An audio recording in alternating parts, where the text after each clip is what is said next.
call this meeting to order.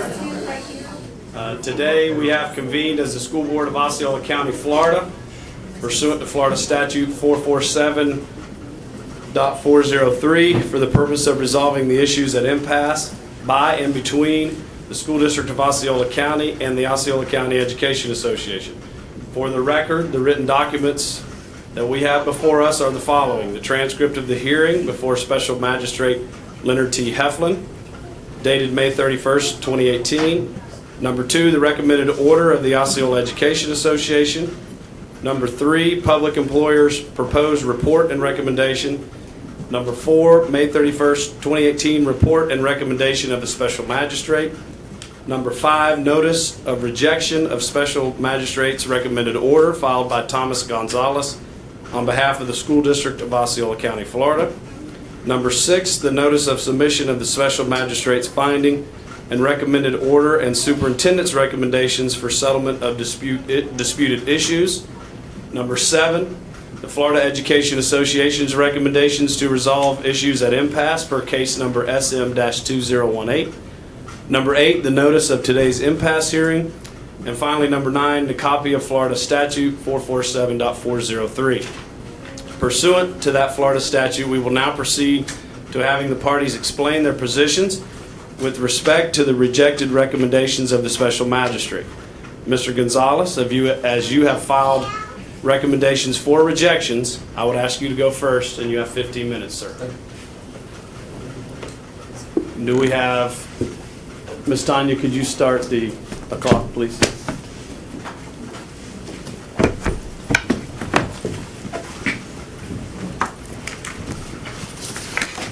Thank you. Just one moment, Mr. Are we good on that? Okay. Good morning, Mr. Chairman, members of the board. I will briefly attempt to explain the position of the superintendent with respect to those matters that were at issue at the conclusion of negotiations for the upcoming contract year.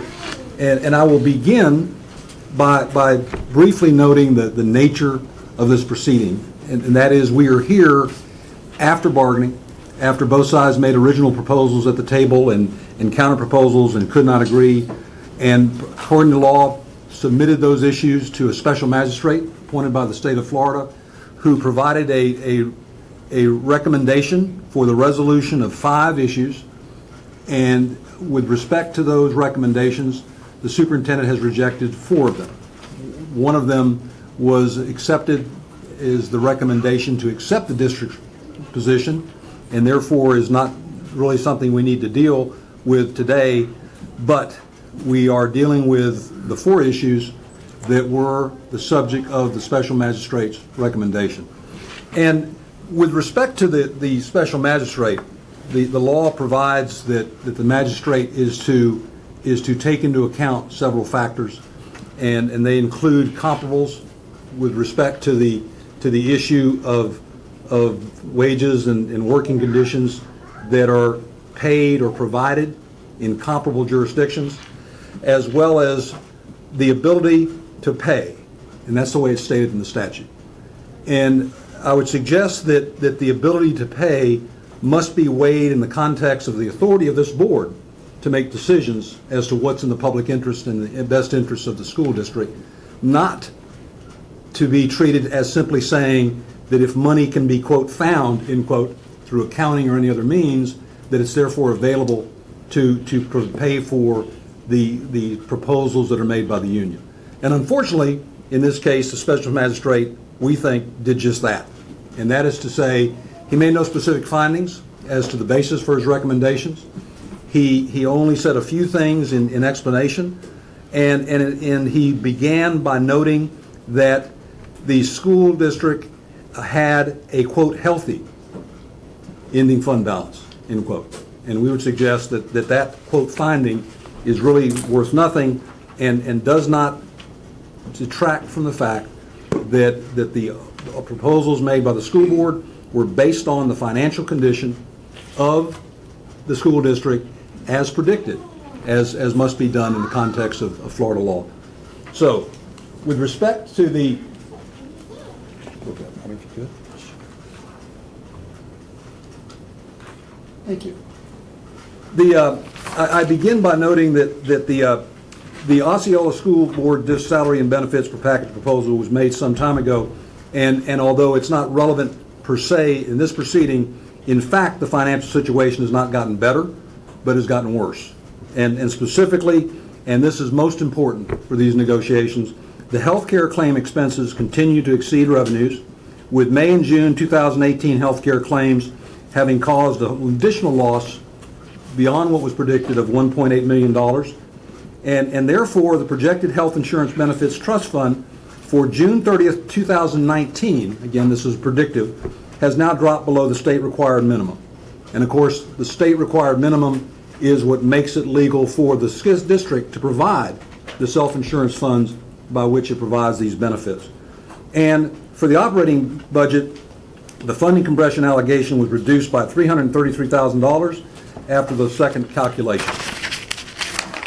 With respect to the unrestricted fund balance and the union's contention that there's more than enough to fund what the district's unions are asking for, the fact of the matter is that the legal provisions regarding unrestricted fund balances are that by law it can't go below 3%, and if it goes below 2%, then the district risks a takeover by the state.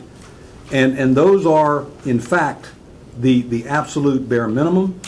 But as the board knows, the board has adopted a policy of having a minimum fund balance of 6%, and even that 6% is below what is recommended by best practices, specifically by the Government Finance Officers Association. Best practice recommends that you have at least 2 months of regular general fund operating revenues.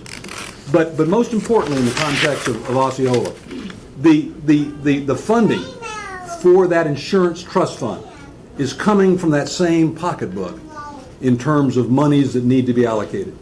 And so in determining what is a, quote, adequate fund balance, not what's legally the bare minimum, not what the policy says is the bare minimum, but what, in light of the current situation and the predictions that we have is going to happen, this is what the district has recommended, and it stands by that recommendation with respect to what is required. And in fact, the state is not the only one who notices in matters like this.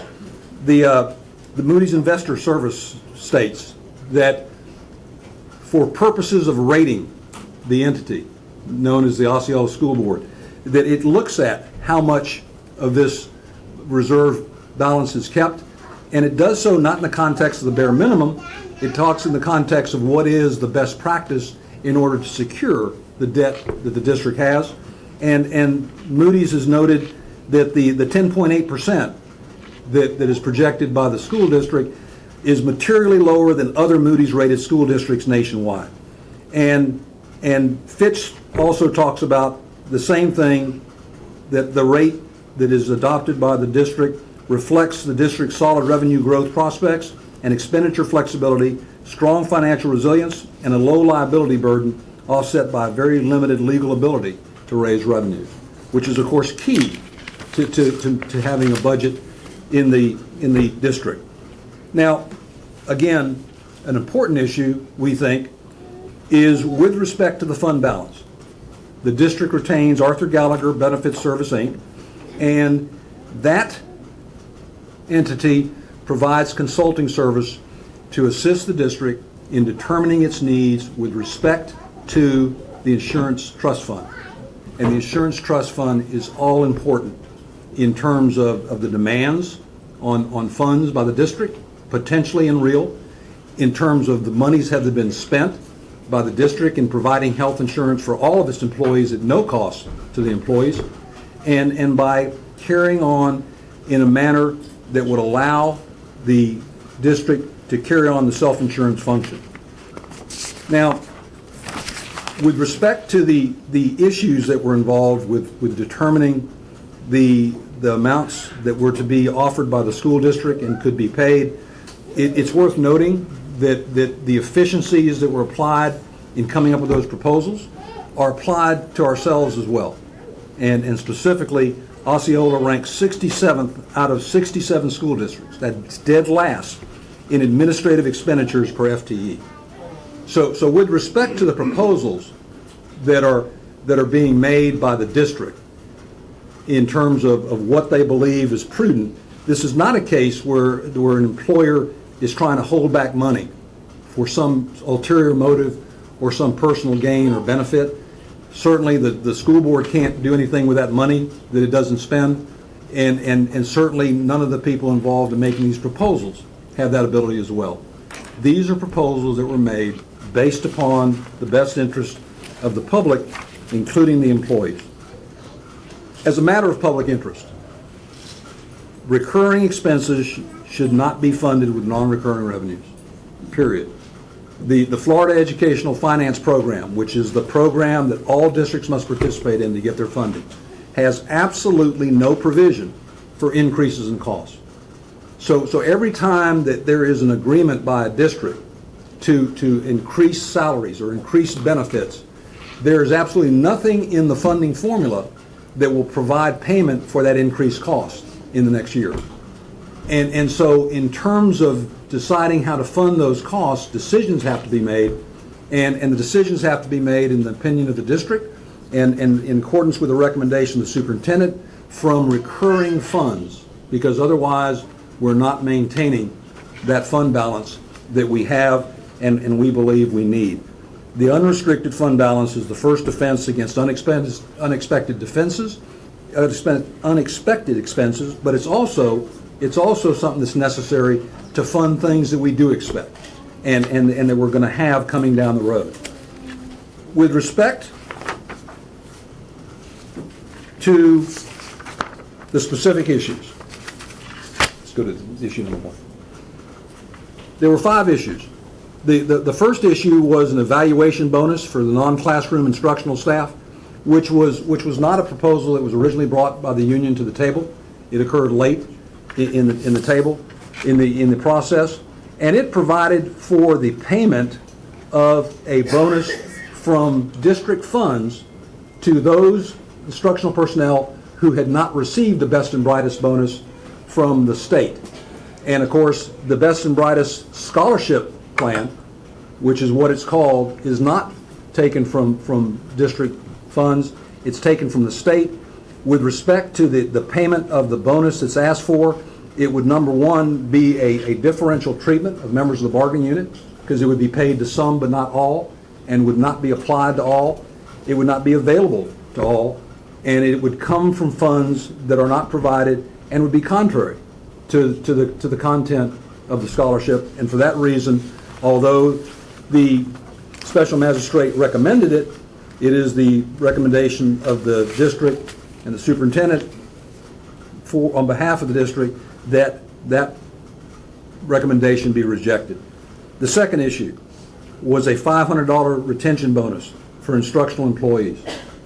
The $500 bonus was in fact offered, that amount of money was offered by the district at the beginning of negotiations as a supplement, a non-recurring supplement. And at the request of the union, it was applied to reduce the premiums that would be paid by those members of the bargaining unit who were subject to premiums. And that was agreed to. The request for the $500 retention bonus was in fact a request for an amount of money to be applied to some members of the bargaining unit that had been rejected basically for all members of the bargaining unit. And in any event, the money has been paid, and there is no basis for the payment of a retention bonus to employees in the unit, because the unit employees have already gotten that money as part of the negotiation process. The third issue was a $250 retention bonus for the support staff unit, and this is one where the special magistrate accepted the district's recommendation at the special magistrate hearing and did not recommend its payment, and neither side objected to it, so that is in fact an accepted part of the contract and does not have to be discussed. But it is a position that the union agreed to with respect to the non-payment to the support staff of that supplement. And of course, that unit had also gotten the benefit of the originally offered supplement by the reduction of the premiums. The fourth issue is the salary increase for professional support staff.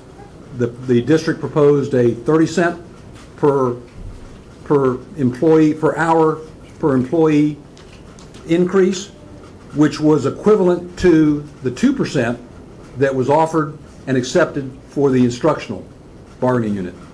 The support staff argued for a 50-cent increase, and the district's proposal is that it is not warranted by anything that was presented at hearing or anyplace else, because although the special magistrate said that he looked at the comparables that were offered, he didn't say which ones he looked at, and in the opinion of the district, the comparables that were recommended by the school district show that across the board, not necessarily every position, but that the wages are consistent with those paid in comparable jurisdictions, and in any event, there is not any basis for paying a different increase to the support staff bargaining unit than there is to the instructional. And finally, the increase in deductibles for employee health insurance is perhaps the most troubling part of the negotiations and the hardest part of the proposal to deal with, and that is because for years the district has engaged in collaborative bargaining. And collaborative bargaining is a system by which bargaining takes place all through the year. And it takes place through subcommittees which are specialized in terms of their treatment. And one of the biggest subparts of that process is insurance. And in fact, the insurance committee that is part of collective bargaining took its part and played its part and worked with a consultant and came up with proposals that were necessary to ensure the viability of the insurance plan. And the union formed a majority of that committee and agreed to those recommendations which were brought to the table, at which time the union decided that they were no longer going to adhere to that agreement, and they were going to seek differences in both the premium increases and the deductible increases. And it got to the point where the special magistrate didn't make a finding, but noted that the association needs to proceed more cautiously as to avoid disrupting the benefits of collaborative bargaining, and in leading the district to believe that a committee recommendation was agreed to by the union. The union presented at Impasse a person they claimed to be an expert in terms of what should be set aside and what should be looked at for potential increases, and he opined that was all more of an art than a science.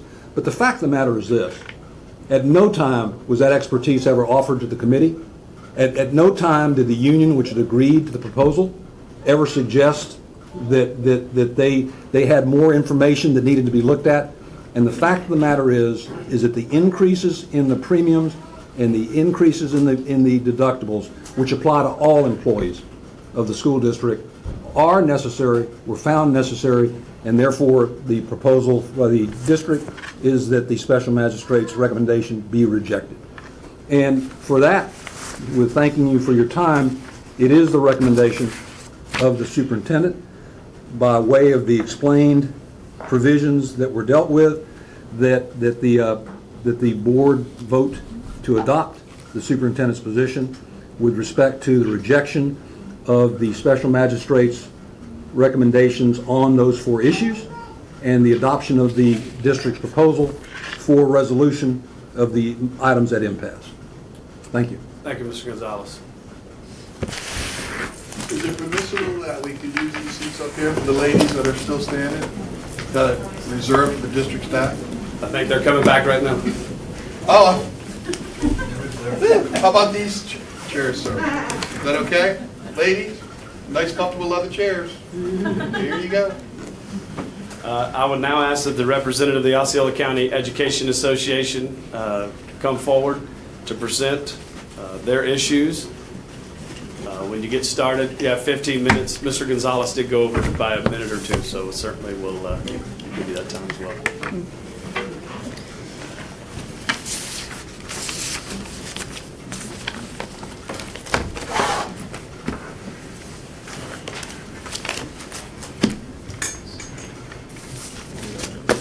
We need our presentation. Okay, thank you. It's on the desktop.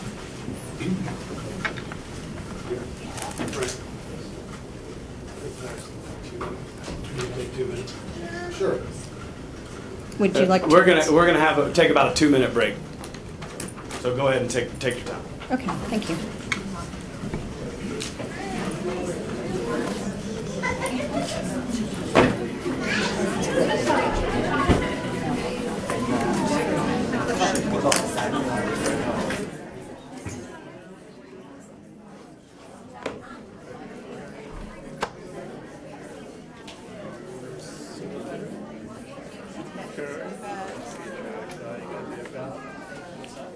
Anything you want me to do to Other than look pretty, click things.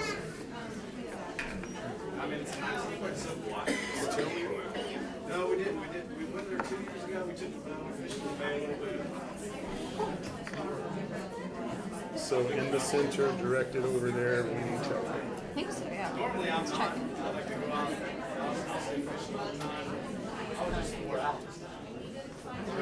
So is this forward back?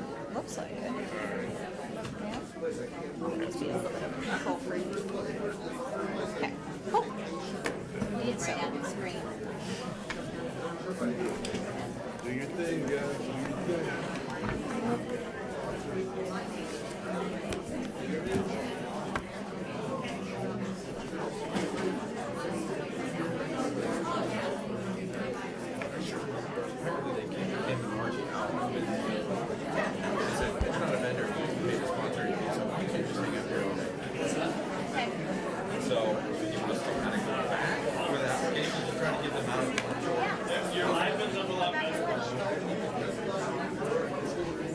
Okay, so what I'm thinking is I'll just move along here, and then you can move along there.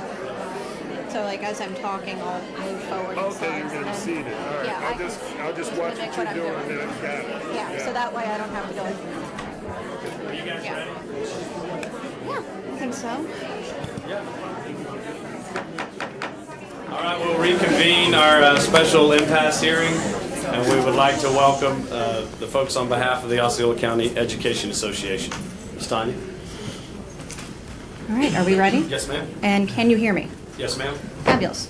Clarence, maybe not. Well, Clarence, I will speak extra loud for you. I have a speaker right here. I can hear you. Okay, great. All right, members of the school board. When the SDOC first declared impasse, both sides agreed to have a special magistrate, a neutral third party with expertise in Florida labor law and experience ruling in school district labor disputes. Here are arguments. We didn't win all the issues OCEA didn't win all the issues that were taken before the magistrate, but we nevertheless, having respect for the process, accepted all the recommendations that were given. We ask you approach this hearing with open minds, ready to recognize compelling arguments, regardless of who offers them. We ask you to settle this disagreement and remind you of your charge under Florida law: neutrality in the service of ruling in the public's interest, an interest which includes your employees. I look forward to sharing OCEA's proposals, and I look forward to answering lots of questions from you after today's presentation.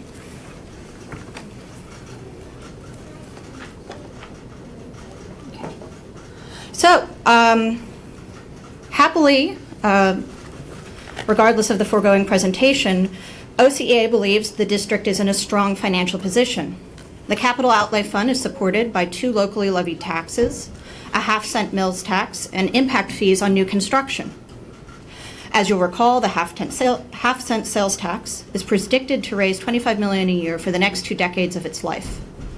The general fund balance, from which things like education staff professional and teacher salaries, benefits, and bonuses are paid, is also in strong shape.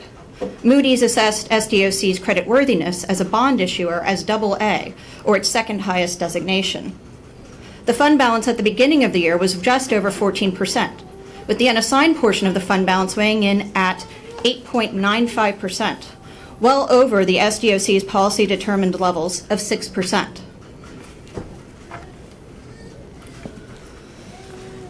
Although Osceola has some bond-related debt, Moody assessed this district as AA2, the strongest rating. The second strongest rating. Debt takes things like debt, fund balance, internal financial controls, tax base size, and wealth into account. Indeed, one thing that I heard in the presentation that just happened was that Osceola was rated substantially lower, material lower than districts that Moody's rates. That is true, but it's also true that all Florida districts are rated lower materially than districts that Moody typically rates because of the Florida legislature's tendency to underfund its districts. So that is not something particular to Osceola. Slide 2. So what we're looking at here is graphs of projected versus actual fund balance. Yeah, so what I would ask you to look at is the 2700 projected versus actual page. I believe it's in tab 1. You can also look at the screens. The notebooks that you have in front of them will be a helpful reference. Got it. Yay, good. When we talk about how much money Osceola has or doesn't have to adopt the special magistrate's recommended orders, the general fund balance is a good place to start. Each year, the district has predicted that the June 30th fund balance, which is the end of the year fund balance, after all the money's been spent during the fiscal year, will end up in one place. And every year, that fund balance ends up in a much healthier place, which has been a consistent trend over the last 8 years, as you can tell by that image over there. That growth stems from spending less than what is budgeted, a practice that is largely consistent across all functions in the district's budget. At the bottom of the slide, we see the two most readily spent categories of the fund balance: assigned, which can be readily reassigned by the district, and unassigned, leftover money that is not spoken for, also increasing at a healthy pace, one that outpaces even your own goals for it to be at least 6% of total revenues. Slide 3. So we would ask you to hear us out here. Our proposals are affordable. The cost of the special magistrate's recommendations are as follows: $1,276,298 for the ESP salary proposal. That is a recurring cost. However, the rest of the costs are not recurring. The $452,000 in change for the post-evaluation performance bonus is a non-recurring cost. $882,000 in change for a $250 retention bonus, as recommended by the special magistrate, is a non-recurring cost. So, taken together, all of these costs total 0.5% of the total budgeted revenues for the fiscal year 17-18. Only half of that is a recurring cost. So to reiterate, what we're looking at is 0.5% of total revenues, only half of which is recurring. So, let's talk about the public interest. OCEA's proposals are reasonable and the district can easily afford them. While the amount of money that we've just described is small relative to the district's total revenues, it matters profoundly to the education staff professionals who make the schools run and the teachers that instruct Osceola's children. I'm going to read this quote to you because I literally could not put this better than your own district did. The district recognizes that the continued enhancement of the local economy is of mutual benefit to both the district and the county, that an excellent system of public education is a significant factor in attracting new business and industry to the county. The district remains Osceola County's largest employer, employing 7,127 full and part-time employees, including 3,711 classroom teachers.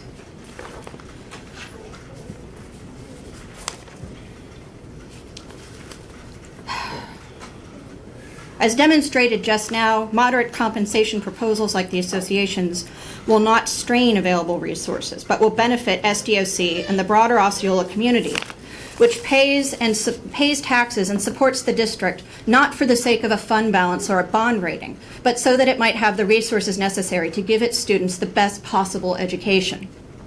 And how does Osceola provide that high-quality education? Attracting and retaining the best possible employees. This is true for teachers, of course, but also educational staff professionals who do the work that keeps schools running, keeps students clean, fed, and safe. Not only is mitigating employee turnover good for student learning growth, as numerous studies have shown, but it's good stewardship of public monies. Doing what is within the district's power, that is, offering competitive health insurance and compensation, is one way to address that. In what follows, I'll present the evidence we used during the special magistrate hearing. Our positions on the issues are his, as we respect the process in general, and his impartiality and expertise in particular. And this is just a slide that you might want to look at when you have time. It's the hidden cost of losing employees. So if you look at jobs paying $30,000 or less, which is the vast majority of education staff professionals, 16.1% of their annual income is the cost to replace them. So when we think about what's it worth to compensate ESP, our low-waged workers fairly, think about the hidden costs of forcing them to find better paid work. So the magistrate's recommendation is a 350 to 525 wellness plus increase and a 500 to 750 local plus and OAP increase. Increase in the deductible. OCEA agrees that the plan's design needs to change in order to place the plan on more solid ground. OCEA accordingly agreed to premium increases during normal negotiations and proposes these deductible increases. The district, however, proposed far steeper increases. Deductibles are set using actuarial projections, models using existing data to predict future behavior, kind of like a weather forecast. However, like weather forecasts, actuarial projections are an art and a science. These models proceed upon individual choices and assumptions of the actuary. The district never presented those assumptions at the hearing, a point that was not lost on the special magistrate in his ruling on the issue. OCEA still doesn't know what choices were made developing the model, and the SDOC's employees have a right to know whether its assumptions were reasonable or not. What isn't uncertain is the impact dramatically increasing deductibles, that is, the out-of-pocket costs that employees will pay before their insurance kicks in, will have on their employees and their families, especially lower-wage employees who are least able to absorb this increase. Recall that deductibles are out-of-pocket. Let's see, I've already covered that. Furthermore, as you'll note in your notebook, Osceola's contribution to their plan is actually low to middling when looked at comparable counties, especially when adjusted for the cost of living. Adopting the district's proposal will not help Osceola offer a more competitive compensation package.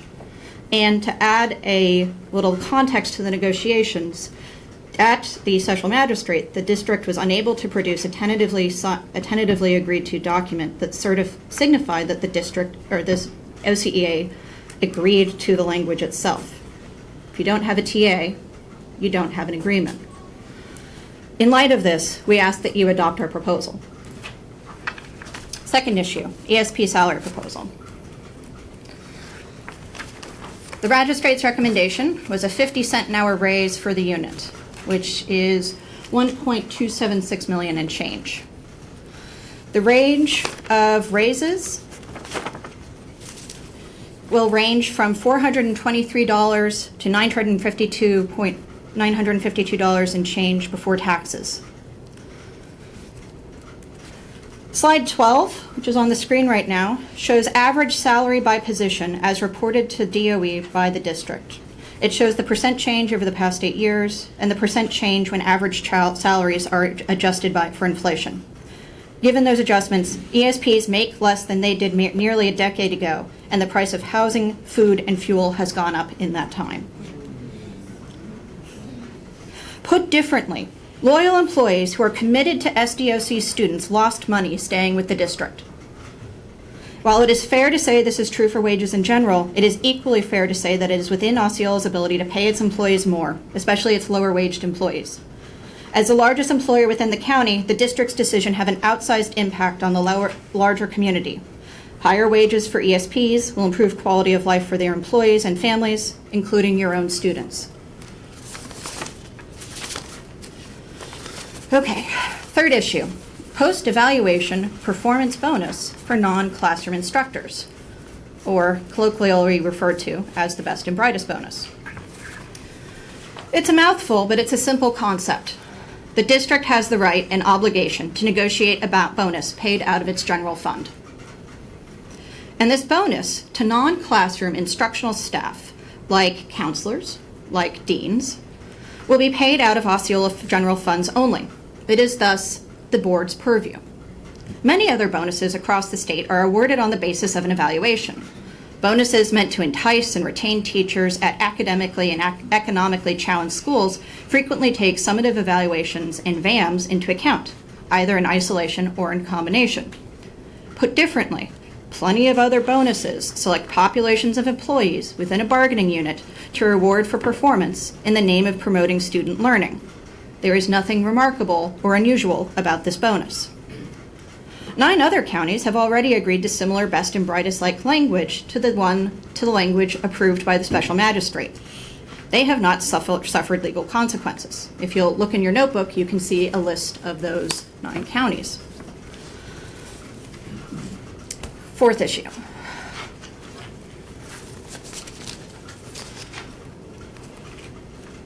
Teacher retention supplement. There's a teacher shortage across the state and across the country. It's incumbent upon each school district to do what it can to attract and retain high-quality teachers for the sake of their students. A retention supplement is one way SDOC can accomplish that end on a non-recurring basis. The special magistrate agreed and recommended that the board adopt no less than a $250 retention bonus for teachers. Indeed, it is a short-term way to add extra money to teachers' pockets without future encumbrance to the fund balance. And it's one strategy that several of Osceola's comparables have opted for. Brevard gave a $200 bonus this past year. Orange gave a $500 bonus both last year and this forward year. And Volusia gave a $500 bonus in 16-17. And if they ever TA another bonus, another contract, perhaps they will also approve a bonus going forward. Although amounts vary, the thought behind them is the same. We need to put what resources we can into communicating to present and future teachers that their labor is seen and appreciated. In a tight market for teachers, one needs to get creative. The cost of implementing this proposal is, assuming last year's bargaining unit size, $882,750. This amount equals just less than 1/5 of 1% of Osceola's revenues for 17-18. That is a non-recurring expense. If recent openings are any indication, as you'll see on the screen, Osceola needs to get creative. As of July 25th, 170 teacher positions remained open. 368 new teachers have already been hired, and those two numbers added together equal 15% of last year's instructional bargaining unit. April, how many new teachers were there this morning? 425. And the FTE prediction is not going up for this year, right? No. No, the student forecast is holding steady or going down.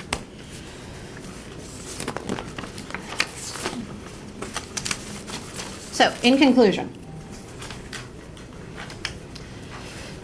or going back a slide actually, a conservative estimate puts the financial cost of teacher turnover to non-urban district like Osceola at $6,250 per exiting teacher, according to the National Commission on Teaching in America's Future. How much public money is walking out the door with each teacher who decides they can no longer afford to teach your community's children, or don't feel like their labor matters to their supervisors or administrators? Shorting teachers in the name of thrift is penny-wise but pound-foolish when it comes to the stewardship of public money. In conclusion, you can tell a lot about an organization from what it spends its money on. You may be wondering still where the money might come from to pay for this truly modest increase. You may also be wondering just how it was that the fund balance got to where it is. Allow me to show you an example. On the screen right now is instructional projected versus actual.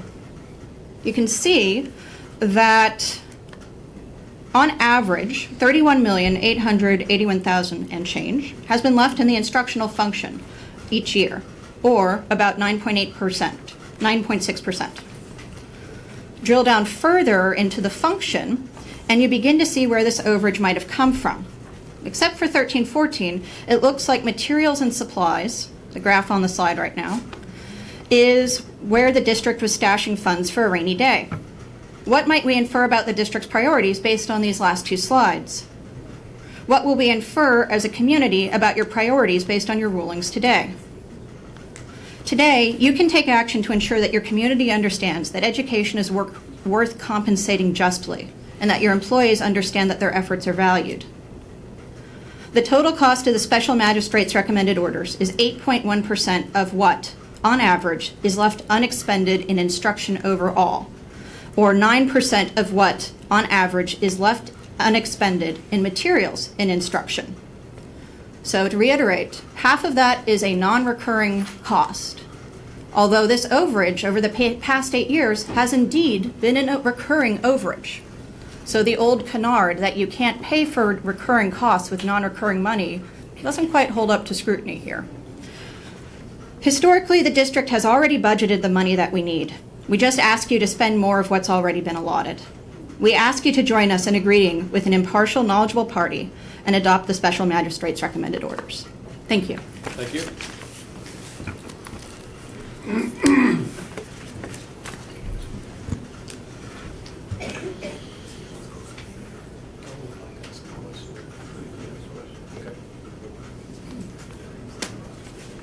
Members of the board, that concludes the presentations, and this matter is now before us. Pursuant to the statute, to take such action as we deem to be in the public interest, including the interest of the public employees involved, to resolve all disputed impasse issues. So, board, if you have any questions of either the superintendent's representative or the OCEA's representative, I'd ask you to bring forward those questions now. And I'll give you just a minute. Is that okay?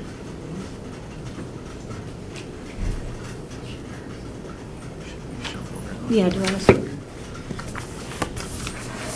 Yeah. Do you want both teams of advocates up here right now since you'll ask questions, or what is your wish? We don't know yet. Okay.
Mr. Wheeler, you have any further questions? No, sir. Mr. Soto? Mr. Weishire? No, sir. Mr. Thacker? Members of the board, I would ask first if there is a motion to be made and a second for that motion. If there is, we can then discuss that motion and proceed accordingly. I'll make a motion to approve the magistrate's recommendation.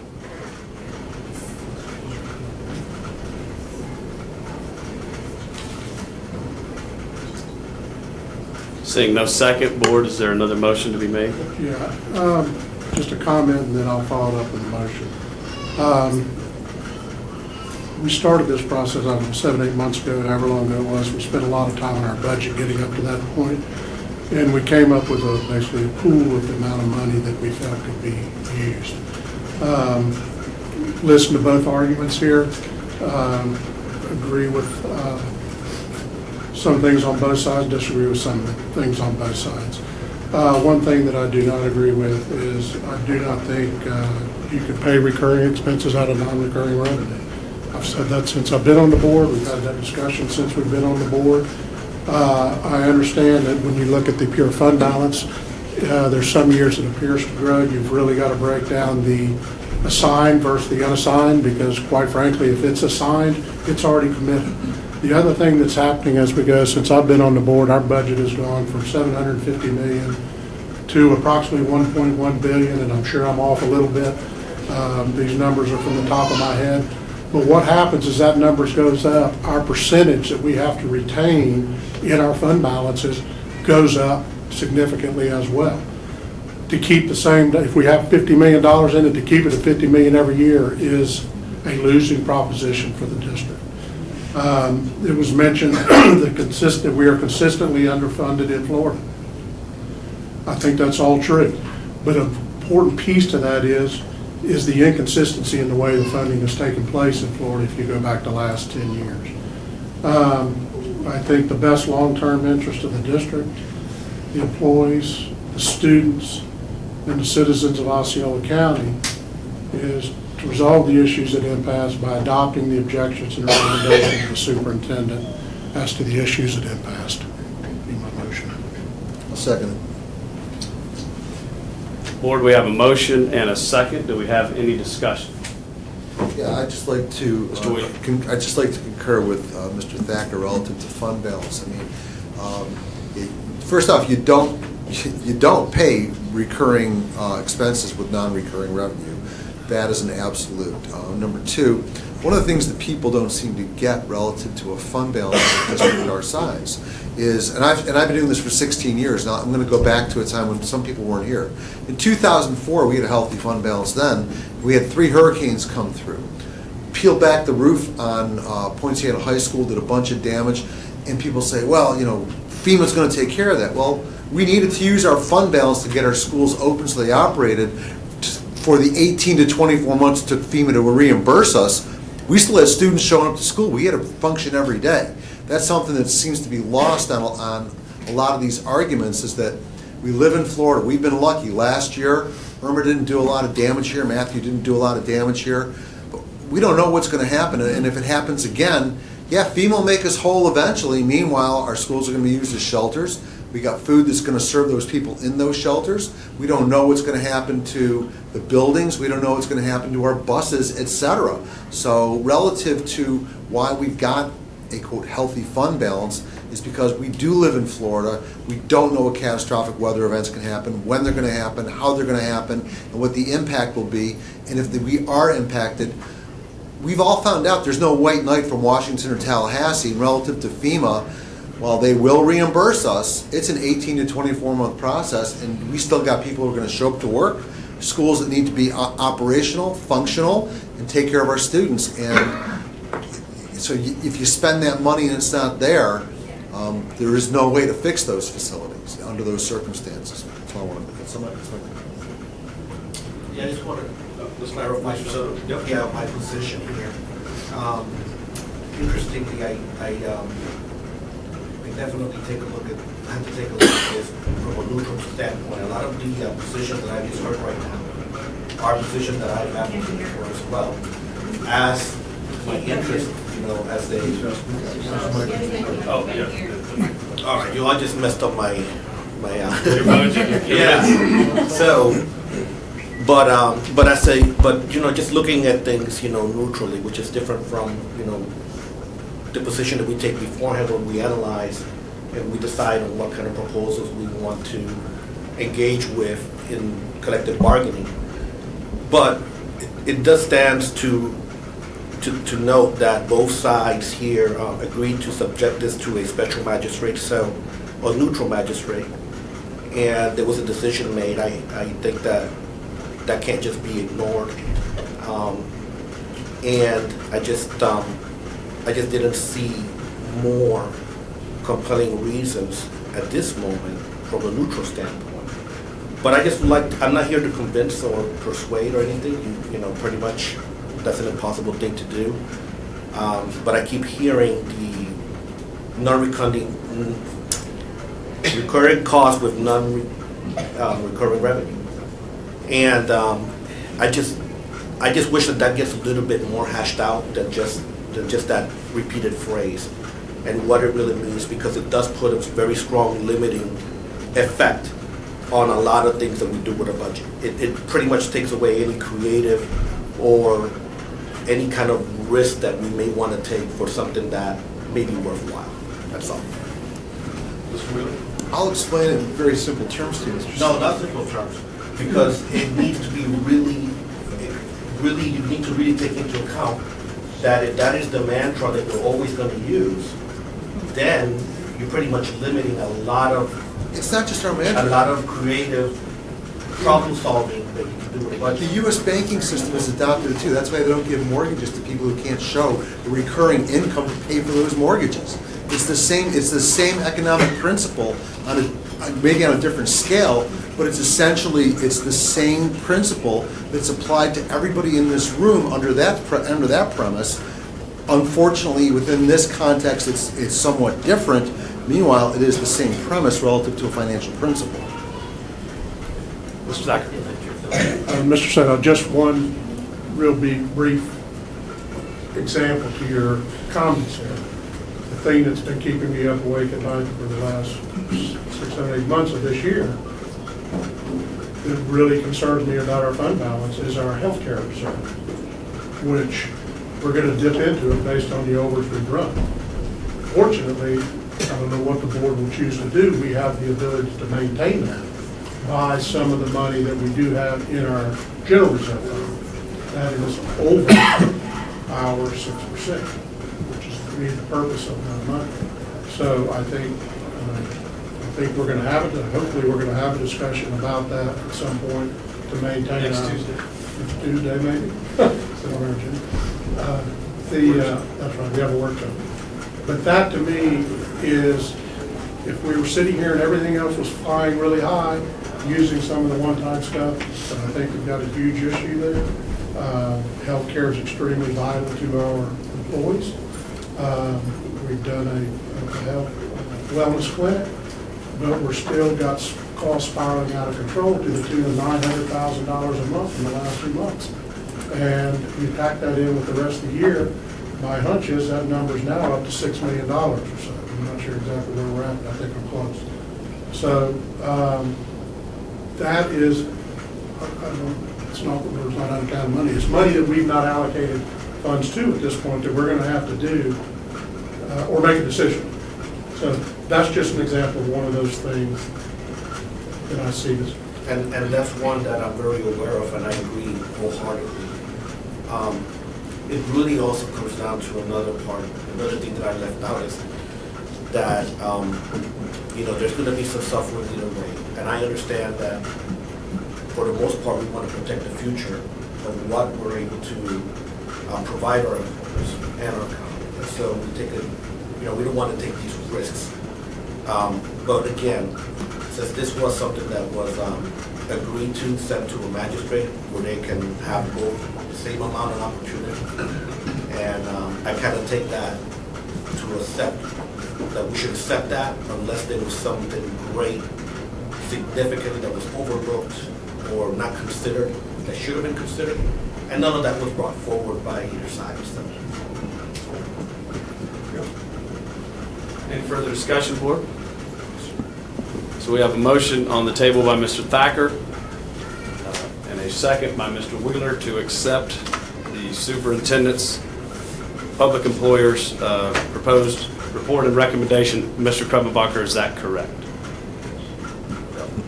So board, I'll call for a vote. Is this just a standard vote, Mr. Krummenbacher? So board, all those in favor state aye. Aye. Board, all opposed? No. Motion carries 4-1. Thank you for being here today. We stand adjourned.